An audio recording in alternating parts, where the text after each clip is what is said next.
Joe, it's SEC Championship week in Texas, who in their first year in the SEC is in this game, and Georgia, who's been in this game for the last 4 or 5 years here. I mean, they're always in the SEC Championship game. But Georgia versus Texas, part 2 is underway this weekend in Atlanta. Your thoughts on how this game is going to shake out? Well, one, you just brought up something that's funny to think about here, where Alabama historically was the team that just, no matter what, when it felt like the season was not up to expectation and they were shaky in various parts, they just always ended up in the SEC championship game and they would win it. It didn't matter what adversity they were going through. They would find a way to win the SEC championship game because they knew how to lock in when the lights were on and they were as bright as they were and they needed to play their best game. Now, I'm heavily leaning picking Georgia again. We saw the first time that these two teams faced off, and I feel good about Georgia winning the SEC championship game. Every statistic, if you look at this matchup, is in favor of Texas. But I still feel off picking Texas, knowing the fact that they have not nearly been as tested as Georgia has. Georgia has been through hell and back with the way that they have played. They have not been playing anywhere near the way that we would have hoped on offense. Carson Beck has been turnover prone. Their defense has been giving up big rushing performances to their opponents. But I don't know how I can bet against Kirby Smart. I know that's such a cliche thing to say, Blake, and I feel like you're going to agree with me. I got to lean on the guy who's been there before and that is going to find a way to win against a team that they already beat this year. Georgia is number 1 in the country in strength of schedule, and Georgia being 10-2 and then having the game against Georgia Tech, it would be very easy to come in here and pick Texas after they just came off an impressive win and beating Texas A&M. Joe, here's the thing for me about Georgia, and here's the thing about me in this game in take 2. Okay? It is very tough to beat a good team twice. Very tough. It's why it doesn't happen in the NFL a lot. It's why you see teams split. Like, for example, because of the team that I'm currently located closest to, I'm like, yeah, they had bad seasons, but, man, they split all of their divisional games. Like, when you play good teams, normally you split those games. Mm-hmm. And so it's always been a football adage that when you play good teams twice, that you normally split. Georgia fans, you should remember this. You played Alabama in an SEC championship game and lost, and then a couple of weeks later, you would win a national championship over that same team. I still don't know what to make of Texas. It's been an entire year, and I don't know what to make of them. Joe, I feel as if people, when we talk about them, people think that I hate them. I don't hate Texas. But, well, actually, me and you were in a group text message today. Yeah, some people actually do believe that I hate them. I just don't trust Quinn Ewers. Bingo. I don't. And so it's crazy for me to say that when Carson Beck has been the guy that's been going out there every week, turning the ball over. But, man, I just don't know. One team has been battle-tested week upon week upon week upon week, and they have their flaws. They got to stop dropping the football. Quite simply, Georgia has got to stop dropping the football at the wide receiver position. Their O-line, Joe, let's call it what it is. I love Tate Ratledge, but he's been getting cooked. I'm going to call it the way that I've seen it, okay? Tackle play has been bad. And to be real with you, they continue to find ways to win. Is Trevor Etienne back in this game? I don't know. But here's what I do know. If there's one person in the SEC that can get his team up to win this game, it's the man in red. And it's the bowl cut having, Ruffino and Joe loving Kirby Smart. I don't know what to make of Texas. Like, I see all of the parts. I see that they're first in the country in passing yards allowed. But I don't know if Carson Beck is going to throw 3 more interceptions against you. And let's call it what it is. Joe, the only reason that game is close, is because Carson Beck turned the ball over 3 times. Yeah. And they still beat you by 15 in your house. So here's where I'm at here. Both teams have struggles running the football. Oh, Blake, Texas, we ran the ball against A&M last week. Okay. I don't know I don't know if that can. Well, they ran for 104 yards against Vandy. No, okay. So Right. I don't know if that can happen here. Problem I have, and the problem that I'm having in picking this game, I'm not picking today, by the way. The problem that I have in this game is Georgia can't run the football either.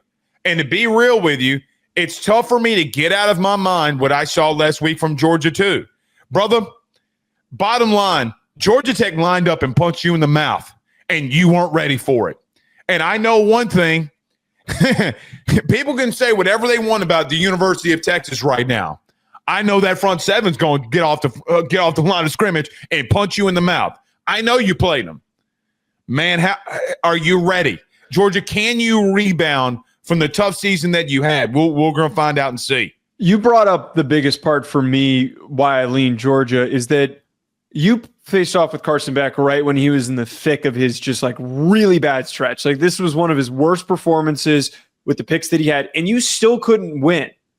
You were handed opportunities in that game, so much so that your fans stopped the game and reversed a call. Things were going so much your way, and the momentum was swinging in your direction to get back in the football game, and you still couldn't do it. Right. I am impressed by Texas's secondary. Jahdae Barron is a phenomenal football player. He is somebody who's going to get drafted highly in the upcoming draft because he is fantastic with the ball in the air. They're the second best team in the country in havoc rate. We've seen what Colin Simmons has done as a true freshman amongst a group of very stellar football players. They were all over Texas A&M. Everything makes sense for them to stymie Georgia's offense in this game. 100% so. But I think that, one, it's promising that Carson Beck is coming off of back-to-back tough opponents. I'm not counting UMass. Games where he's played his best football. He hasn't had ugly, stupid turnovers, and he has stepped up to the plate to help his team win. But I keep coming back to the biggest part about all of this. I don't trust Quinn Ewers. Why would, in the few instances where Quinn Ewers has been tested, he has shit his pants. Vanderbilt, multiple interceptions, was one of your hardest games and one of your best wins. Last week he had 2 turnovers. In the red zone, they should have blanked Texas A&M and won that game 34-0. But they couldn't finish because he makes this. They're not even like turnovers where you watch them and you're just like, oh, great, here we go again. It's the play unfolds and it's happening. And then you're thinking to yourself, wait a minute, how does the other team have the ball? We had all this, everything was going our way. Yeah. He is one of the most frustrating quarterbacks to watch. I can't support a team that is so good with a quarterback who is so mistake prone. If he looks like crap in the first quarter, put an arch. Put an arch. That plain and simple. I know you're kind of saying that a little tongue in cheek. I'm not. Okay. Seriously, Sark has literally done it. Well, he literally did it in this game. Here's the thing. They ran for 29 yards against Georgia the last time. 29. I am interested because in that game, Quinn Ewers got sacked 5 times. Arch got sacked once. And Jalen Walker had 3 sacks. Now, does Kelvin Banks give up 3 sacks again? I don't know. But, man, they had not seen a pass rush like that, and they not seen a D-line like that, and they got abused. Now, I think that they were better this past week versus A&M, but it's a different D-line, man. It's a different type of system. It's a different type of dude. Joe, I mean, that's the part that I bring up that I'm like, man, look, Georgia won, but they created a lot of havoc. And I don't know if, when you've played a team before, it's just like you're not going to get away with the things that you did the first time. Like, you're not. So, man, I got to be real with you. I see avenues for both teams here. Like, really, I do.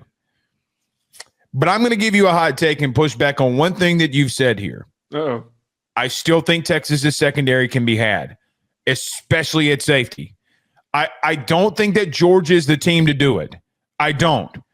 What I do think will be interesting here, they started having success at the end of that game when they went 12 personnel. For people who don't know 12 personnel, it's 2 tight ends, right? And Joe, they did not have an answer. They were putting Anthony Hill in coverage situations, and he was in trouble.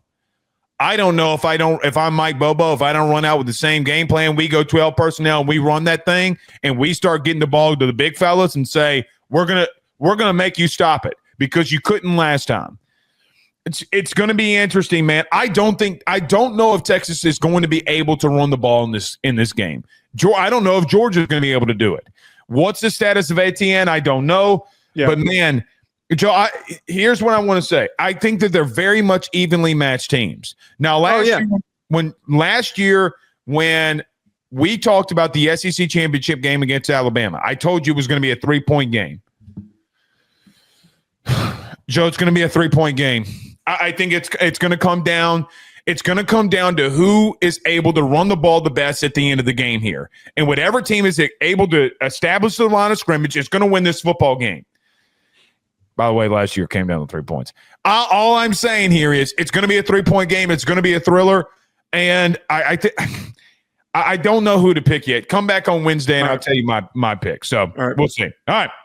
BetOnline remains your top spot for all of your live betting action and contests. NFL, college football, UFC, NHL are all in full swing.